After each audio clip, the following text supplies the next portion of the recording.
Con Paolo Carbone un ritorno alla vittoria cognato che si è concretizzato questa sera finalmente. Sì, finalmente questa sera, dopo 4 sconfitte, qualcuna forse anche immeritata, è ritornato la grinta, la determinazione che ha questa squadra. Eravamo rimaneggiati, tant'è vero che ho dovuto giocare in porta io, insomma, tutto lascia dire perché i due portieri che abbiamo, tutti e due infortunati, quindi sono dovuto intervenire in porta io.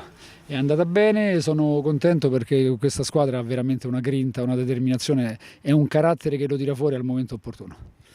E allora interrotta la striscia positiva e la striscia negativa, chiedo scusa, a questo punto insomma si può rimettere ordine e partire verso cosa? Verso la salvezza o verso il tentativo di playoff? No, no, partita dopo partita vediamo quello che succede. Noi stiamo con i piedi per terra e ripeto, è una squadra, è un gruppo che se siamo tutti e anche quando non ci sono delle assenze, la squadra raddoppia le energie. Stasera l'abbiamo vista, eravamo veramente rimaneggiati, però credo che il risultato non dia insomma alibi.